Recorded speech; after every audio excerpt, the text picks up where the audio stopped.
সিরাজগঞ্জের মহাসড়কে রাতের তুলনায় কমেছে যানবাহনের চাপ। তবে ঈদের আগের দিন অনেক মানুষ ঘরে ফেরায় বেলা বাড়ার সঙ্গে সঙ্গে চাপ বাড়বে এমনটাই ধারণা করছে পুলিশ। এ বিষয়ে আরো বিস্তারিত জানাতে সিরাজগঞ্জ থেকে যুক্ত হচ্ছেন সহকর্মী শুভ কুমার ঘোষ। শুভ, এখন মহাসড়কে কি পরিস্থিতি দেখছেন আমাদের জানাবেন। বুবলি, আসলে যেটা আপনি বলছিলেন যে রাতের তুলনায় মহাসড়কে একটু যানবাহনের চাপটা কমেছে। আমরা হাটিকুমরুল গোলচত্বর এলাকায় আছি, আপনি দেখতে পাচ্ছেন যে এখনো যানবাহন আছে, তবে রাতের যে চাপটা ছিল সেই চাপটা কিন্তু অনেকটা কমে গিয়েছে। এর একটা বড় কারণ কিন্তু যে যমুনা সেতু পূর্ব পাড়ের যে টাঙ্গাইলের যে মহাসড়ক আছে, সেই টাঙ্গাইল মহাসড়কে কিন্তু আজকেও যানজট আছে।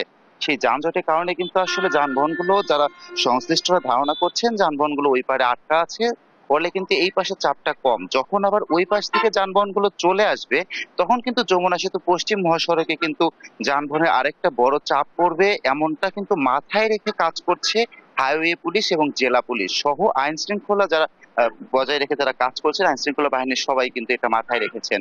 পাশাপাশি আরেকটা বিষয় আপনাকে জানিয়ে রাখতে চাই যে এই মহাসড়কটা দিয়ে এবছরে কি পরিমাণ ঈদযাত্রায় যানবাহনের চাপ পড়েছে। রাত 12টা পর্যন্ত গত 24 ঘন্টায় কিন্তু যমুনা সেতু টোল প্লাজায় যানবাহন পারাপার হয়েছে 64,000-এর উপরে, এবং পাশাপাশি কিন্তু টোল আদায় হয়েছে 4,10,00,000 টাকার উপরে, যেটা এই 64,000-এর উপরে যানবাহন পারাপার কিন্তু এটা কিন্তু এই ঈদ যাত্রাতে এই টোল প্লাজাতে রেকর্ড পরিমাণ।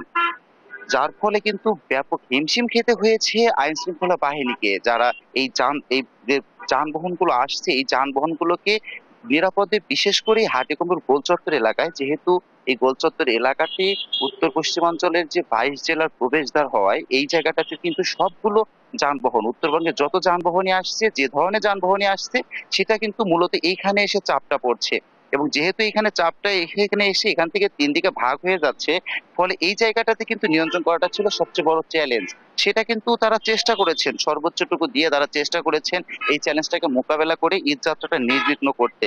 যারা ঘরে ফিরছেন তারা কিন্তু বলছেন যে টাঙ্গাইলের মহাসড়কে যে ভোগান্তিটা পোহাতে হচ্ছে, সেই ভোগান্তি পোহানোর পরে সিরাজগঞ্জের মহাসড়কে এসে তারা কিন্তু স্বস্তি প্রকাশ করছেন। তারা বলছেন যে সিরাজগঞ্জের মহাসড়কে যে স্বস্তির ঈদ যাত্রাটা হচ্ছে, এটার ফলে টাঙ্গাইলের যে যানজট সেটার যে প্রভাবটা তাদের উপর পড়ছে সেটা তারা অনেকটা কাটিয়ে উঠছেন। বুবলি, বেলা বাড়ার সঙ্গে সঙ্গে কিন্তু এই যানবাহনের চাপ আরো বাড়বে, এমনটাই কিন্তু বলছেন সংশ্লিষ্টরা। বুবলি, এই ছিল।